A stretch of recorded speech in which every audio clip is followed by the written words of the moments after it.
I've got some good news and some bad news. Bad news is everything is trying to kill you. those french fries you just ate, probably clogging your arteries right now. Dead. Spiders, they want you dead. The sun wants you dead too. Legos on the floor. Instant death.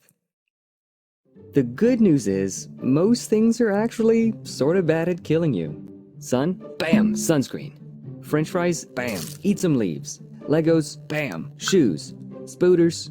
Also shoes. But, no matter how many shoes you have and leaves you eat, eventually, you will die. We all know that when a living thing dies, nature takes its course. An irreversible one-way path of decay begins. The bits that the thing was made of, its complex molecules, they start to degrade and become disorganized and smelly. This natural process is unavoidable, and we have all observed it.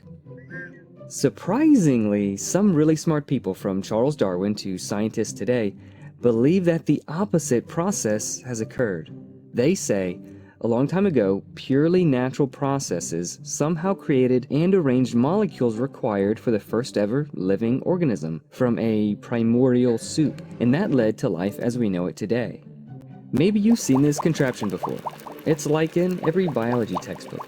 Decades ago, these two scientists, Stanley Miller and Harold Urey, made this experiment to try and test if life can come from non-life, abiogenesis, sometimes called chemical evolution. Textbooks count the Miller-Urey experiment and others like it as evidence of this. The pictures painted that, with a few tweaks and enough time, they're just a hop, jump, and a skip away from creating life. They contend that under the right conditions, getting the building blocks of life is easy enough, and from there, life would flow naturally. But is this really the case? Let's take a look more closely.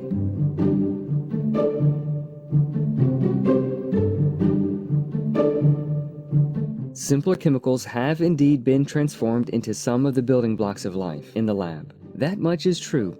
But how impressive is it? Well, about as impressive as water turning into ice. When the situation is right, water freezes. Pretty cool.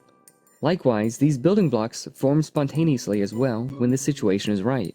The important questions are, how do these lab experiments compare to reality, and how close do these building blocks get us to life?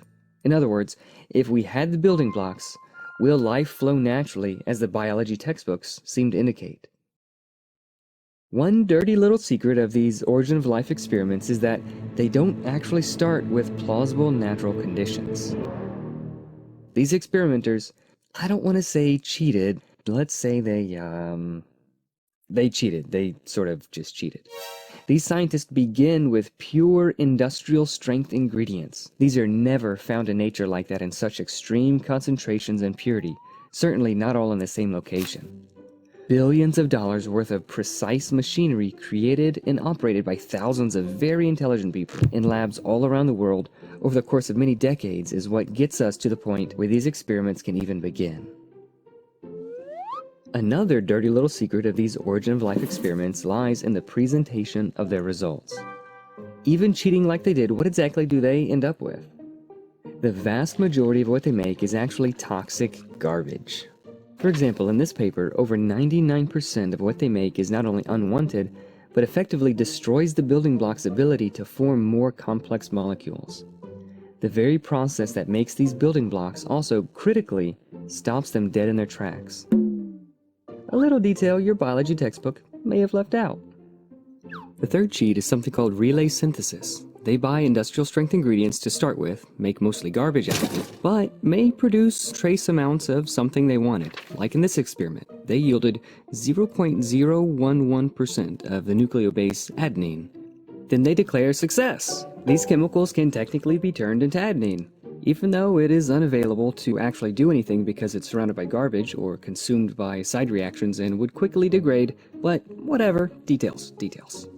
For the next experiment, rather than starting with what the previous experiment actually produced, this mixture of garbage, instead they now feel justified in purchasing pure adenine from a laboratory supply shop to further cheat at the next step toward life.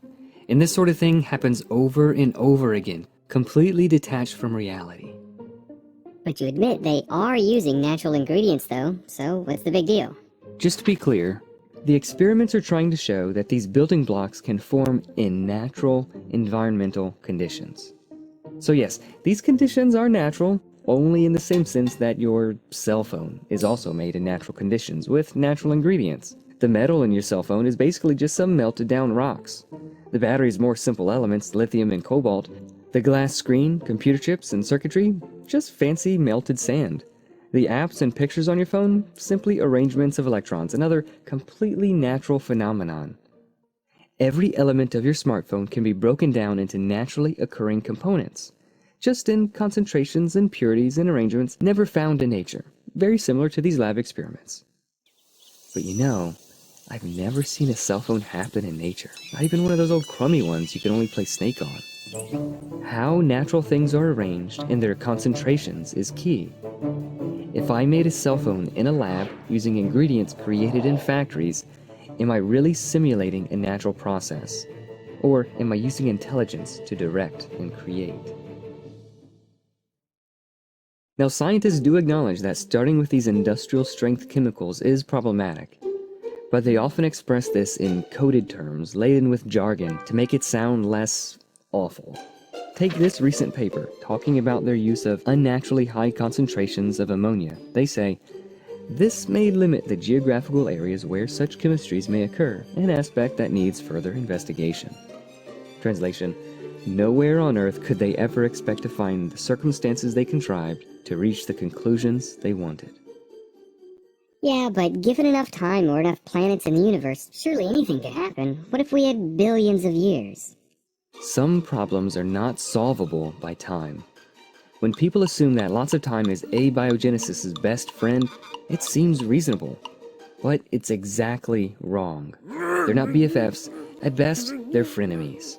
Yes, time gives more opportunities for things to happen, but what's overlooked is that it also gives more opportunities for time to decay and destroy the trace amounts of biotic material that may have been created. Some of these molecules are very fragile. Their half-lives can span from merely decades, not millennia, all the way down to just days or even minutes. The origin of life is not like a very long journey by foot, where if you could just make a little bit of progress, just one single step, given enough time you could make it any distance. This is a problem of a different category. It's more akin to attempting to walk to the moon. Time won't help that sort of problem. Why not? Well, to give you a rough idea of how large the chasm is, these experiments have produced small molecules like this. And this is just some of what they need for even a very simple, single-celled organism. Thousands of chemical ingredients must be present in the same place at the same time, the correct concentrations, chirality, with no ability to tolerate anywhere near the level of impurity found in undirected chemical processes or in the lab. Living organisms handle this by making most of the chemicals they need for themselves, on-site and on demand. But of course that wouldn't be possible before they existed. The chasm between the starting point and the simplest possible life form is so large that abiogenesis is hopelessly and forever off limits to the mechanisms in question. It's not that there isn't enough time, it's nonsensical, like asking how heavy is blue. It's simply the wrong question, and it betrays an ignorance of the scope of the problems involved. In spite of the observable data and our own experience showing us that, left to its own devices, life only goes one way, toward decay and degradation, some still have faith that it could have gone the other way in the distant past with the origin of life. So, when you see statements like, "Life arose via chemical evolution," that sounds scientific. But that claim is more akin to alchemy or a horoscope than to science. Lots of narrative and hope, but little actual evidence. And so they rely on imagination and people's scientific ignorance to be persuasive. Make sure you're subscribed to get notified when the next video is released. It's going to be a doozy. In the meantime, if you'd like to delve more deeply into questions on the origin of life, check out The Stairway to Life by Drs. Tan and Stadler for a more comprehensive review of the state of origin of life science. Or for a much more technical review, see The Mystery of Life's Origin. Thanks for watching.